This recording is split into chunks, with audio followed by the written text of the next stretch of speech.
26절에서 28절까지 우리 한 목소리로 세 절밖에 안 되니까 같이 읽도록 하겠습니다. 로마서 8장 26절에서 28절까지 한 목소리로 같이 읽도록 하겠습니다. 시작. 이와 같이 성령도 우리의 연약함을 도우시나니 우리는 마땅히 기도할 바를 알지 못하나 오직 성령이 말할 수 없는 탄식으로 우리를 위하여 친히 간구하시느니라.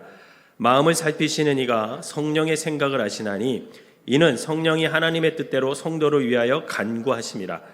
우리가 알거니와 하나님을 사랑하는 자 곧 그의 뜻대로 부르심을 입은 자들에게는 모든 것이 합력하여 선을 이루니라. 아멘. 오늘 이 시간 대면 예배를 드리는 모든 성도님들과 또 인터넷을 통하여 온라인으로 드리는 모든 성도님들 주님의 은혜가 함께 하시기를 주님의 이름으로 축원합니다. 설교를 한다는 건 참 힘든 것 같아요. 매일 강단에 쓰지만 쉽지 않아요. 그래서 늘 기도하는 마음과 떨리는 마음으로 이렇게 강단에 올라오게 되는데 오늘 제가 전하는 이 말씀을 통해서 여러분들께서 1년 동안 성령님을 의지하며 살아가시기를 주님의 이름으로 부탁을 드립니다. 우리 옆 사람에게 인사합시다. 참 잘 오셨습니다. 시작. 또 한번 인사하십시오. 웃으면서 설교 들읍시다. 시작. 설교를 웃으면서 들어야 돼요. 설교 잘하나 못하나 이렇게 째려보면서 이렇게 설교를 들으시면 안 되고 너그러운 마음으로 설교를 웃으면서 들었으면 좋겠습니다. 여러분 성령님이 어떤 분일까? 성령님은 어떤 분일까라고 했을 때 여러 가지 답을 할 수가 있겠죠. 도우시는 분이다. 여러분 성령님이 도우시는 분인 줄 믿으시길 바랍니다. 또 위로하시는 분이다 라고 말할 수 있어요. 우리가 어떤 인생을 살다가 낙심될 때 힘들 때 누가 위로해 주십니까? 성령님이 찾아와서 위로해 주실 줄 믿으시길 바랍니다. 또 그분은 날마다 우리와 동행하시는 분이에요. 2022년 성령님과 동행하시기를 주님의 이름으로 부탁을 드립니다. 그런데 제가 목회를 하면서 그리고 신앙생활을 하면서 깨달은 성령님은 어떤 분이시냐면 내 삶을 이끌어 가시는 분이라는 거예요. 여러분들의 삶을 성령님이 이끌어 가심을 믿으시길 바랍니다. 다르게 표현하면 성령님은 내 인생이라는 자동차의 운전사가 되어주시는 거예요. 그러므로 믿음 생활이란 다른 것이 아니라 성령님께서 내 운전대를 잡고 나를 그냥 이끌어 가시는 거죠. 그것이 바로 성령님 안에서의 삶이 되는 겁니다. 2022년도에도 성령님께서 우리의 삶의 운전사가 될 줄 믿으시기를 바랍니다. 여러분 우리가 예수를 믿는다라고 했을 때 그 예수를 믿는다는 것은 우리가 온전한 사람이 됐기 때문에 예수를 믿는 게 아니에요. 그분을 믿어도 여전히 우리에게는 부족함이 있어요, 없어요? 있어요. 부족함이 있어요. 연약함이 있을까요? 연약함이 있어요. 그런데 예수님을 믿고 달라지는 게 있다면 그게 뭐냐면 그 부족함 속에서 그 연약함 속에서 성령님의 인도하심을 저와 여러분들이 받게 되는 거예요. 그러면 나는 부족하고 나는 연약하지만 성령님이 운전대를 잡으신 차를 저와 여러분들이 함께 타고 그 인생을 살아가는 거죠. 그렇다면 성령님의 인도하심을 받은 사람들은 어떤 모습으로 살아갈 수 있을까? 오늘 본문은 바로 그것을 우리에게 말씀하고 있습니다. 우리의 삶을 성령님이 인도하시면 먼저 한번 따라합시다. 우리의 잃어버린 소원이 회복된다. 여러분 성령님이 우리를 인도하시면 저와 여러분들의 잃어버린 그 소원이 회복될 줄 믿으시길 바랍니다. 오늘 26절 27절을 다시 한 번만 읽어봅시다. 시작. 이와 같이 성령도 우리의 연약함을 도우시나니 우리는 마땅히 기도할 바를 알지 못하나 오직 성령이 말할 수 없는 탄식으로 우리를 위하여 친히 간구하시느니라. 마음을 살피시는 이가 성령의 생각을 아시나니 이는 성령이 하나님의 뜻대로 성도를 위하여 간구하십니다. 아멘. 여기서 사도 바울은 우리 인간이 저와 여러분들이 연약하다라는 거예요. 이걸 인정해요. 연약하다라는 겁니다. 그리고 그 연약한 저와 여러분들을 도우시는 분이 바로 누구세요? 성령님임을 믿으시길 바랍니다. 성령님이에요. 이 말씀에서 보듯이 우리는 연약해서 하나님께 마땅히 구할 바를, 빌 바를 알아요, 몰라요? 알지 못한대. 다시 말해서 자기가 무엇을 원해야 되는 건지를 잘 모른다라는 겁니다. 즉 자기의 진정한 소원이 뭔지 모른다라는 거죠. 이 말은 우리가 원하는 것이 없거나 지금 내가 원하고 있는 것들이 주님의 뜻에 맞지 않고 내 욕심을 구하는 것들이 대부분이라는 거예요. 가만히 보세요. 우리가 믿음이 연약해지면 기도할까요? 기도하지 않을까요? 믿음이 연약하면 기도를 안 해요. 그렇지 않으세요? 그거 참 이상해요. 그리고 기도해도요, 하나님의 뜻에 맞는 기도가 아닌 내 욕심을 채우는 기도를 많이 할 때가 있어요. 그래서 우리에게 주님의 뜻에 맞지 않는 소원, 그것을 자꾸만 구하는 거예요. 그래서 우리에게는 주님의 뜻에 맞는 소원이 있어야 되는 겁니다. 예수님은 성경에서 이렇게 읽다 보면 병자를 고치실 때 그냥 수리수리 얍 해가지고 병을 고쳐주지 않으셨어요. 주님은 늘 질문을 하세요. 질문을 하십니다. 너가 낫고자 하느냐? 질문을 하세요. 사실 병자가 당연히 낫고자 하지 낫지 않기를 원하는 사람이 어디 있겠습니까? 이건 너무 뻔한 질문이잖아요. 그럼에도 불구하고 예수님은 시각장애인인 바디메어에게도 이렇게 질문합니다. 내가 내게 무엇을 해주기를 원하느냐? 이렇게 질문을 하세요. 여러분이 바디메어라면 뭐라고 대답하실 것 같아요? 뭐라고 해요? 내가 보기를 원합니다. 앞을 보지 못하는데 여러분 그 답은 뻔하지 않겠습니까? 그런데도 예수님은 굳이 그 사람의 소원을 물어봐요. 그때 바디메어가 뭐라고 답합니까? 제가 보기를 원합니다. 보기를 원합니다. 그랬더니 예수님께서 그를 고쳐주시는 거죠. 즉 예수님은 내가 낫기를 원하느냐라는 이 질문에 네, 제가 낫기를 원합니다 라고 대답했을 때 그 병을 낫게 해주셨다는 거예요. 그런데 이런 경우에 낫고 싶다는 말을 못하는 사람들이 있어요. 무슨 이야기입니까? 질병 가운데 아주 오래 있다 보면요, 그 질병의 노예가 돼요. 그 질병의 노예가 되어서 어느 순간 낫고자 하는 그런 소망이 사라질 때가 있어요.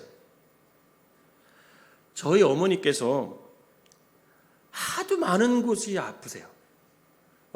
제가 그래서 저희 어머니한테 우스갯소리로 밥 먹다가 엄마는 인조인간이야 내가 이렇게 얘기해 주셨어요. 왜 그러냐면 수술 안 한 데가 없어요. 무릎, 양쪽 무릎 다 수술했고 스텐 박으셨고 이 손목 수술하셨고 당뇨 있으시고 모든 병을 다 갖고 계셔서 근데도 그렇게 이제 살으시는데 그 병을 안고 살아가는데 제가 어머니 건강하게 오래 살려면 약 잘 드시고 아무거나 막 드시지 마시고 그 당에 안 좋은 것들은 드시지 마시고 잘 건강 챙기세요. 운동도 좀 열심히 하시고 제가 이렇게 얘기하잖아요. 그럼 우리 어머니가 뭐라고 말씀하시는지 아세요? 아유, 이렇게 살다 죽지 뭐. 저희 할머니도 그랬어요. 저희 할머니도 제가 이제 오랜만에 이제 가시잖아요. 하천에 가잖아요. 그러면 할머니 건강하게 오래오래 사셔야 돼요. 아무거나 드시지 마시고 막 이렇게 얘기하잖아요. 그럼 우리 할머니가 뭐라고 말씀하시는지 아세요? 에휴, 살 만큼 살았는데 뭐 이렇게 살다 죽지 뭐 이렇게 얘기하세요. 그래놓고 100세까지 사셨어. 어느 날 제가 신문에서 재밌는 기사를 읽었어요. 노처녀나 노총각들이 결혼을 포기하는 평균 연령이 언제인지 아세요? 남자는 45, 여자는 42. 그 이전까지는 계속 결혼을 하고 싶다는 생각을 한대요. 근데 남자는 45, 여자는 42, 요거를 딱 넘기면요, 그때부터는 그냥 에휴, 혼자 살지 뭐 이렇게 생각한대요. 제가 우리 어머니를 보면서 그리고 이 기사를 읽으면서 사람에게 가장 무서운 게 뭘까라고 생각했을 때, 소원의 상실이다. 혼자 오래 살다 보면 결혼의 꿈조차 아예 사라질 때가 있어요. 또한 오랜 시간 질병 가운데 있으면 낳고자 하는 소원조차 아예 사라질 때가 있다는 거예요. 그런데 성령님께서 그 사람을 만져주시고 그 사람을 터치해 주시고 그 사람에게 임하면 그 잃어버린 꿈이 다시 생겨날 줄 믿으시기를 바랍니다. 낳고자 하는 희망이 생기는 거예요. 사도행전 3장을 보면 성전 미문에 안진뱅이가 있었어요. 사도행전 3장 3절 읽어볼까요? 시작.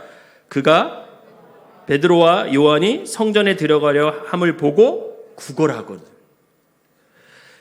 여러분, 안진뱅이가요, 자기가 일어서길 구한 게 아니라 뭘 구해요?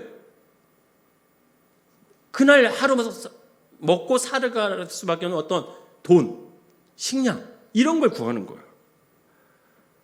즉 안진뱅이가 낳고자 하는 마음이 없던 거죠. 그의 소원은 단지 동전 몇 개를 얻는 것이었습니다. 그때 베드로가 뭐라고 하냐면 우리를 보라. 우리를 봐.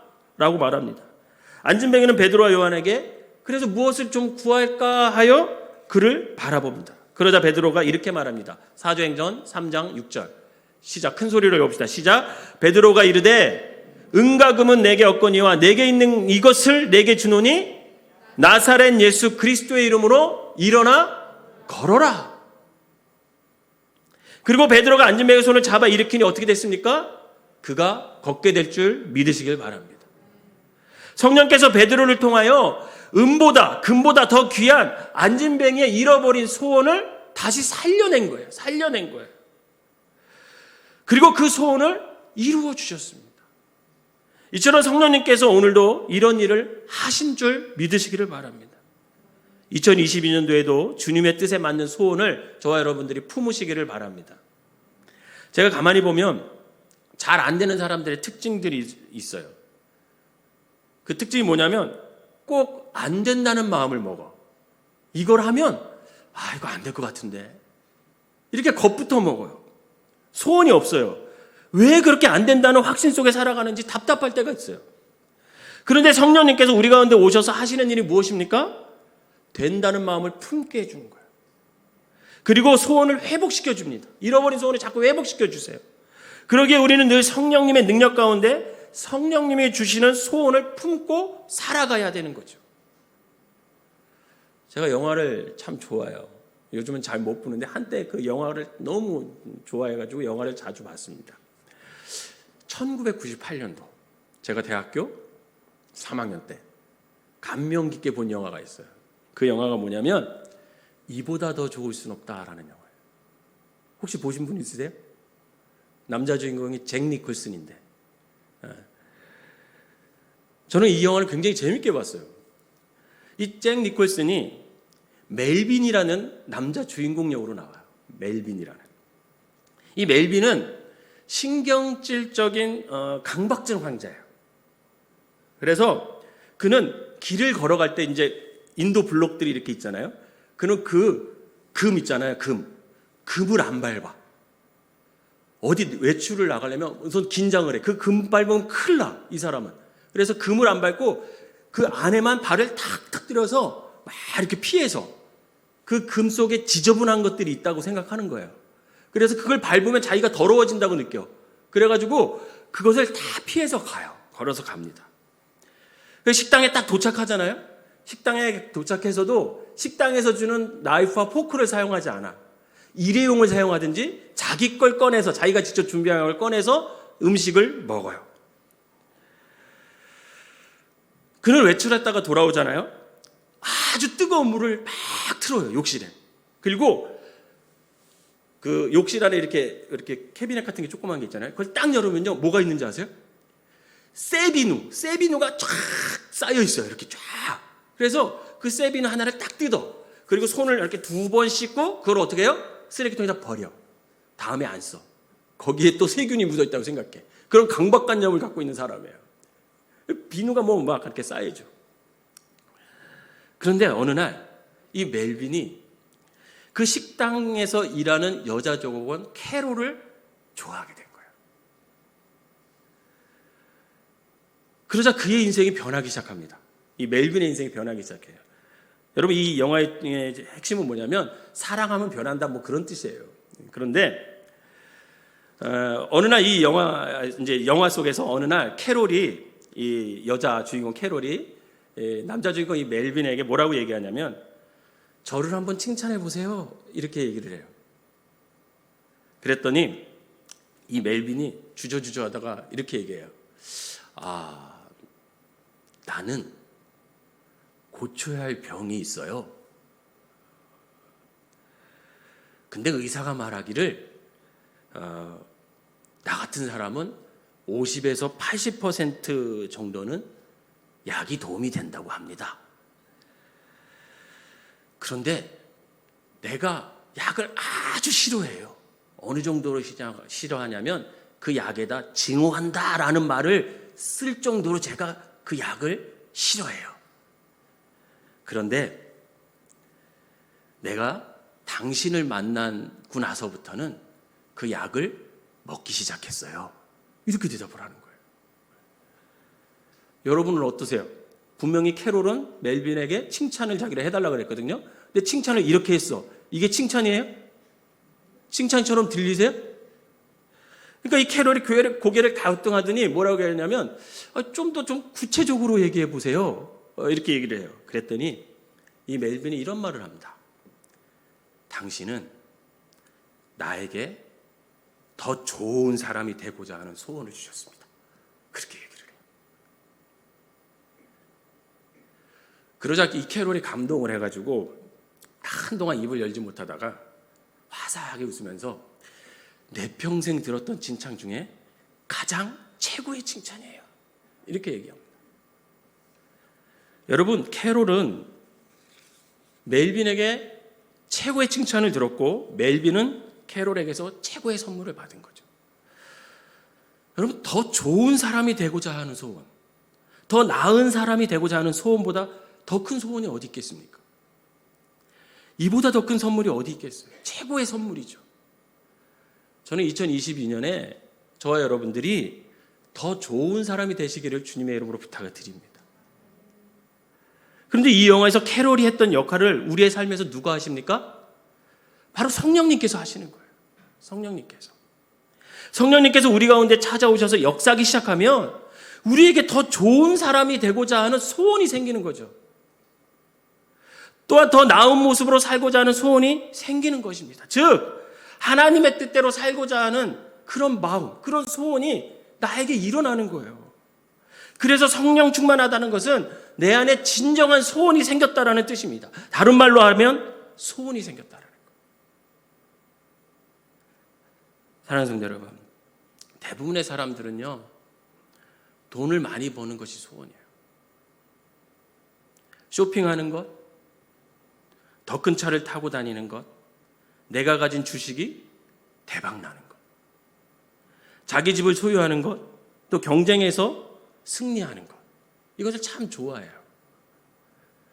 그런 것을 꿈꾸는 것이 사실은 인지상정이죠. 저도 솔직히 가능하면 좀 넓은 집에 살고 싶어요. 지금 타는 차보다 더 좋은 차에 타고 싶죠. 우리의 본능은 늘 그런 것을 추구합니다. 그런데 이런 것을 좋아하는 사람이 성령 충만하면, 성령님 안에 살아가면 변화가 일어난다는 거예요. 변화가. 그리고 새로운 소원이 생기기 시작합니다. 여전히 돈을 버는 것이 좋지만 성령 충만하면 그 돈을 사용하는 목적이 달라져요. 성령 충만하기 전에는 오직 돈을 왜 벌어야 하는지도 모르고 돈이 목적이어서 돈만 추구하며 살아갔어요. 그런데 성령 충만하면 돈이 목적이 아니라 그 돈을 내가 어떻게 하나님과 이웃을 위해 사용할까? 그럼 그게 목적이 변하는 거죠. 경쟁에서 1등하는 것이 그렇게 좋던 사람이 성령 충만하면 자기가 누군가를 도와줘서 누군가가 높이 올라가면 그게 좋아 보이는 거예요. 내일처럼. 하나님께 자기만 은혜 받는 것을 좋아했던 사람이 성령 충만하잖아요. 자신의 희생과 섬김으로 누군가가 하나님과 친밀해지고 믿음이 더 좋아지면 그게 그렇게 보기 좋은 거죠. 그동안 집을 소유하는 것이 소원이었는데 성령 충만하면 소원이 바뀌게 되는 거예요. 그 집을 통해 하나님께 영광을 돌리고 다른 사람을 섬기는 장소로 쓰고 싶다는 거룩한 마음이 생기는 겁니다. 제가 아는 어떤 선교사님의 파송한 그 교회에는요, 어떤 건축하시는 분이 계셨어요. 근데 그 건축하시는 분이 집을 짓잖아요. 그리고 이제 분양을 하잖아요. 그러면 이제 집을 짓다 보면 이렇게 옆집 이렇게 조망권 때문에 빌라를 이렇게 짓다 보면 위에 이렇게 조금 이렇게 올라가잖아요. 깎여지잖아요. 그래서 맨 꼭대기 층은 좀 조그만 집이 생기잖아요. 그러면요, 다른 건 다 분양하는데 그 집은 분양 안 해요. 그리고 그것을 어떻게 하시는지 알아요? 그 조그만 집을 선교사님들이 귀국해서 쉴 수 있는 선교사의 집으로 헌물을 드린대요. 여러분, 조그만 집이지만 선교사님들에게는 굉장히 중요한 집이거든요. 근데 그것을 헌물하는 거예요. 선교사님들이 한국에 들어왔을 때 편히 쉴 수 있도록. 여러분, 소원이 바뀌는 거예요. 사랑하는 성도 여러분, 우리가 성령님과 동행하면 이렇게 소원이 바뀌게 됩니다. 아무리 이기적인 사람도 여러분, 그 신경질적인 강박관념에 있던 그 사람도 사랑에 빠지면 상대가 원하는 것으로, 원하는 모습으로 변화가 되는 거죠. 그처럼 성령님을 사랑하면 성령님이 원하는 대로 내가 변화되기를 갈급하는 거죠. 갈급하는 거예요. 어떻게 변화됩니까? 성령님이 원하시는 대로. 한번 생각해 보세요. 분명히 저와 여러분들은 신앙생활을 오래 하면서 과거에, 그 옛날에 하나님께서 나에게 주신 놀라운 꿈이 있었을 거예요. 비전이 있었을 겁니다. 그런데 어느 순간 그 꿈을 우리가 상실해버리지는 않았나.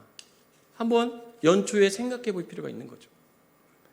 그런데 우리가 성령 충만하면, 다시금 우리가 성령 안에 거하면 그 잃어버린 꿈을 성령님께서 다시 찾아주신다라. 그래서 늘 성령 충만해야 하는 이유가 여기에 있어요. 바르게 성령 충만해서 잃어버린 소원을 다시 회복하시는 저와 여러분들이 되시기를 주님의 이름으로 축원합니다.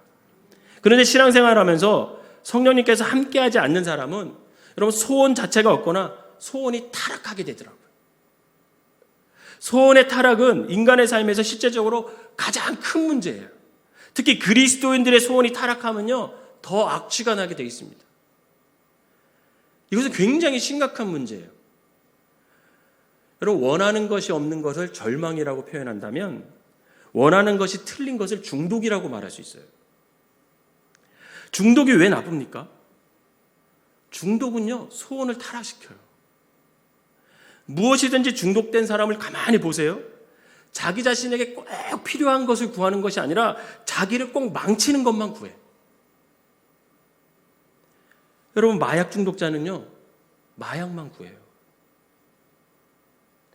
알코올 중독자는 술이 자기를 망치는 것을 뻔히 알면서도 술만 찾아서 다니는 거죠. 도박 중독자는 도박이 자기를 망치는데도 도박하는 장소만 찾아다녀요. 결국 그런 중독자들은 파멸하게 되어 있습니다. 이처럼 소원의 타락이 인간의 파멸의 길로 이끌어가게 되는 겁니다. 인간 최초의 범죄인 선악과를 따먹은 하와를 한번 보세요. 창세기 3장 5절 한번 읽어봅시다. 창세기 3장 5절 시작. 너희가 그것을 먹는 날에는 너희 눈이 밝아져 하나님과 같이 되어 선악을 알 줄 하나님이 아시니라. 여러분, 이 말은요, 뱀이 여자에게 한 말이거든요. 그런데 이 말을 듣고 하와는 혹 넘어갔어요. 하와에게 있어서 진짜 타락한 것은 선악과를 따먹는 행동이 아니에요. 그 행동이 아니라 하나님같이 되고자 하는 마음입니다. 즉 하와의 소원이 타락한 거예요. 이처럼 하와는 소원이 타락한 것 때문에 어떻게 돼요? 넘어지는 거죠. 그래서 하나님은 우리의 소원이 타락하지 않도록 항상 우리의 마음을 지켜라 라고 얘기해요. 잠언서 4장 23절 시작. 모든 지킬 만한 것 중에 더욱 내 마음을 지키라. 생명의 근원이 이에서 남이라. 아멘.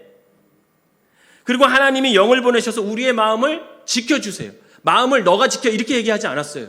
그 마음까지도 하나님이 지켜주신대요. 빌립보서 4장 7절 시작. 그리하면 모든 지각에 뛰어난 하나님의 평강이 그리스도 예수 안에서 너희 마음과 생각을 지키시리라. 아멘. 여기서 지키시라는 말씀은 마치 군사들을 동원해서 호위하듯이 우리의 마음과 생각을 지켜주신다라는 겁니다. 그 일을 바로 누가 하세요? 성령님이 하심을 믿으시기를 바랍니다. 그렇게 성령님은 우리의 마음을 온전한 길로 이끌어 가시는 거예요. 그런데 중요한 것은 소원이 타락하지 않기 위해서 우리가 꼭 해야 될 일이 있다라는 거예요. 그것이 뭘까요? 빌립보서 4장 7절 앞에 있는 6절 말씀에 보면 이렇게 얘기했어요. 시작. 아무것도 염려하지 말고 오직 모든 일에 기도와 간구로 너희 구할 것을 감사함으로 하나님께 아뢰라. 아멘. 뭐라고 합니까? 아무것도 염려하지 말고 다만 모든 일에 기도와 간구로 너희 구할 것을 하나님께 아뢰라. 그러면 모든 지각에 뛰어난 하나님의 평강이 우리의 마음과 생각을 지켜주신다라는 겁니다. 즉 하나님께서는 우리의 소원이 타락하지 말라 이렇게 명령하셨어요. 그리고 우리의 삶에 디자인을 해주셨는데 어떻게 디자인을 해주셨냐? 감사와 기도와 감사가 있으면 너는 마음을 지킬 수 있다 이렇게 얘기하시죠.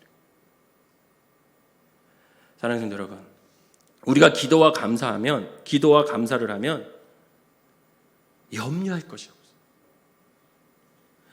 우리가 믿음 생활하면서 기도와 감사가 있으면 성령님께서 우리의 마음과 생각을 지켜주셨기 때문에 더 이상 염려할 필요가 없는 거죠. 왜? 우리의 소원이 타락할 이유가 없잖아요. 그래서 기도와 감사는 우리 그리스도인들에게 꼭 필요한 거예요. 여러분 기도하시기를 바랍니다. 감사하시기를 바랍니다. 그러면 우리의 소원이 타락하지 않게 된다는 거예요. 제가 이제 이사를 왔잖아요. 이사를 와서 집 정리를 딱 하고 우리 집에 나무 한 그루를 심었어요. 그 좁은 집에 무슨 나무를 심었어? 이렇게 생각하실까 봐 제 사진을 찍어 왔어요. 자, 나무 한 그루를 심었어요. 저게 무슨 나무냐면 감사나무예요. 매일 저기 새 집에 있죠? 거기 나뭇잎들이 있어요. 나뭇잎. 그 나뭇잎을 우리 가족이 하루에 하나씩 꺼내요. 그래서 거기다가 감사 제목을 적어요. 그럼에도 불구하고 감사. 뭐 이런 감사를 하나씩 우리 아이들하고 다 적어요. 그래서 저 나무에다가 이렇게 붙여요. 테이프로. 저기 붙여있는 나뭇잎에는 감사 기도 제목이 다 써 있어요. 그리고 함께 기도를 합니다. 매일 나뭇잎에 감사 기도음을 적고 그 나무에 붙이면서 하나님께 기도하는 거죠. 그러면 우리에게 베풀어 주신 하나님의 은혜가 너무 크다는 것들을 알기 때문에 우리의 마음과 생각을 지킬 수가 있어요. 그리고 우리의 소원이 타락하지 않고 주님의 뜻에 맞추며 살아갈 수가 있는 거죠. 바라기는 우리의 삶을 성령님께 맡기시기를 바랍니다. 그러면 성령님께서는 우리에게 소원을 주세요. 소원을 주세요. 그 소원은 기도와 감사함으로 걸음을 주잖아요. 그건 절대로 타락하지 않아요. 그러면 우리는 주님의 뜻에 맞는 소원을 간구하게 되는 거죠. 우리가 주님의 뜻에 맞는 소원을 품으면 결국 그 소원은 가장 좋을 때에 주님의 방법으로 우리의 삶에 펼쳐질 것을 여러분 믿으시기를 바랍니다. 한 가지 더 보면 성령님이 나를 인도하시면 어떤 일이 일어나냐면 한번 따라해 봅시다. 우리 주변에 일어나는 모든 것이 좋아 보입니다. 여러분 로마서 8장 28절 읽어볼까요? 시작. 우리가 알거니와 하나님을 사랑하는 자 곧 그의 뜻대로 부르심을 입은 자들에게는 모든 것이 합력하여 선을 이루니라. 모든 것을 합력하여 선을 이룬다는 것은 궁극적으로는 결과가 그렇게 된다라는 뜻도 있지만 여러분 해석의 문제이기도 합니다. 해석의 문제. 모든 것이 좋게 보인다라는 거예요. 모든 것이. 사람들에게 고난이 오면 대개 인상을 찌푸리죠. 그건 늘 고민에 빠집니다. 힘들어요. 마음이 어려워요. 그런데 그리스도인은 어느 순간 그 고난까지도 유익하다 이렇게 고백을 해요. 이것은 그 사람이 긍정적인 사람이라서 그런 것이 아니라 성령님께서 그 사람에게 그런 마음을 주시기 때문에 그렇게 고백하는 거죠. 즉 성령님께서 하시는 거예요. 성령님께서는 만사를 좋게 보는 해석의 능력을 저와 여러분들에게 주심을 믿으시기를 바랍니다. 여러분 성령님께서는 우리의 인격 속에서 역사하세요. 즉 우리의 인격 속에서 우리를 변화시켜 주시거든요. 성령님이 우리에게 처음 임하시면 인격 속에서 주로 감동을 주시는 일을 해요. 감동을 막 주세요. 감동을. 그래서 그때 우리의 뜨거움이 생기고 눈물이 생기기 시작합니다. 그래서 예수님을 막 믿기 시작한 사람이 성령 충만하다 이렇게 하면 그 증거가 대부분 어떻게 나타나냐면 감정적인 부분으로 나타납니다. 그래서 눈물을 흘리고 기도할 때, 그죠? 그러면서 마음이 뜨거워지고. 그러다가 시간이 지나면 성령님께서 적용의 영으로 역사를 해주세요. 적용한다는 게 뭡니까? 해석의 능력이 생기는 거예요. 해석의 능력이. 그래서 성령 충만한 사람은 어쩌면 그렇게 기가 막히게 하나님의 말씀을 잘 적용하고 어쩌면 그렇게 기가 막히게 자기에게 닥친 모든 사건을 주님의 뜻에 맞다고 해석을 해요. 그렇게 해서 자신에게 당한 고난들을 그냥 잘 이겨내요. 여러분 어떻게 그런 일이 가능할까? 그것은 성령님께서 그 사람의 시각을 변화시켜 주기 때문에 그래요. 사랑하는 성도 여러분, 분명 인생을 살다 보면 여러 가지 고난이 우리의 삶 가운데 있어요. 여러분 지금 우리가 2022년을 시작했잖아요. 소망으로 시작했잖아요. 그러나 여러분 분명히 우리 앞에는요 좋은 일만 일어나지 않아요. 분명히 어떤 어려움들이 2022년도에도 우리를 기다리고 있을 거예요. 그런데 성령님께서 우리 가운데 충만하게 역사하면 그 인생에서 만나는 고난도 좋게 보이게 된다는 거예요. 고난이 악으로 보이는 것이 아니라 선으로 보인다는 거죠. 고난이 저주가 아니라 하나님께서 나에게 은혜를 베푸시는 것으로 변화될 수가 있다는 거예요. 왜 그럽니까? 그 고난 덕분에 내가 믿음이 연단이 돼서 그 믿음의 연단으로 말미암아 더욱더 나의 신앙이 굳건히 설 수 있기 때문에 그렇습니다. 만약 여러분들을 넘어뜨리는 사람이 있다고 생각해 보세요. 그러면 대부분의 사람은 어떻게 생각하세요? 그 원수를 증오하죠. 나를 힘들게 하는 그 사람을 같이 증오하게 됩니다. 그럼 그것이 인지상정이에요. 그런데 성령님이 역사하시면 그런 생각이 들다가도 점점 변화되게 되는 거예요. 오히려 나를 넘어뜨리는 사람을 향해서 어떻게 해요? 기도하게 되죠. 불쌍히 여기게 되는 거죠. 저도 누군가가 저를 공격하잖아요. 그럼 처음에 힘들어. 그럼 어떻게 해요? 다른 사람 다 듣지 못하게 주님만 듣게 욕을 하죠. 여러분 시편에도 보면 시편 기자가 얼마나 욕 많이 해요. 원수들한테. 저도 할 수 있잖아요. 저도 누구도 알아듣지 못하게 혼자 속으로 욕 막 해. 그러다가 기도의 자리로 가잖아요. 그러면 기도의 자리를 하고 가면 언제나 시간이 지나면 어떻게 변화되는지 아세요? 내가 그 사람을 위해 기도하고 있더라고. 그 사람 불쌍히 여겨달라고. 여러분 다윗이 저주했던 시므이를 향해서 다윗이 품었던 마음이 바로 이런 마음이에요. 사무엘하 16장 12절 한번 읽어봅시다. 시작. 혹시 여호와께서 나의 원통함을 감찰하시리니 오늘 그 저주 때문에 여호와께서 선으로 내게 갚아주시리라. 여러분 다윗은 저주까지도 좋게 본 사람이에요. 그런 눈을 누가 주셨습니까? 바로 성령님이 주시는 거예요. 성령님이.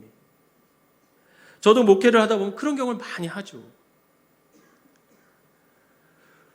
결국은 그 사람들을 위해서 기도하고 결국 이 또한 지나가리라 라고 생각하고 감사하면 그 다음은 하나님께서 선하게 인도해 주실 것이 믿어지는 거예요. 바로 이것이 성령 충만한 사람들의 모습들이에요. 그러므로 모든 것을 협력하여 선을 이룬다는 시각은 여러분 환경에 영향을 받지 않습니다. 그런 시각을 가진 사람들은 어떤 환경이든지 그냥 다 좋게 해석하는 거예요. 좋게 해석하고 만사를 그냥 다 좋게 보는 거죠. 그런 시각을 분명 누가 주시냐? 성령님이 주심을 믿으시기를 바랍니다. 저는 2022년에 여러분들이 바로 성령님이 함께 하셔서 이런 시선, 이런 시각을 좀 가졌으면 좋겠어요. 한번 따라해보세요. 협력하여 선이 이루어지고 결국은 잘 될 거야. 성령님께서 함께 하시니까 믿으시기를 바랍니다. 우리가 성령 충만함으로 이렇게 늘 좋게 해석하면 어떤 일이 벌어지는지 아십니까? 결국은 저와 여러분들을 시험하는 자가, 나를 공격하는 자가 도리어 열받게 돼요. 왜요? 어떤 시험을 주든 간에 넘어지지 않잖아.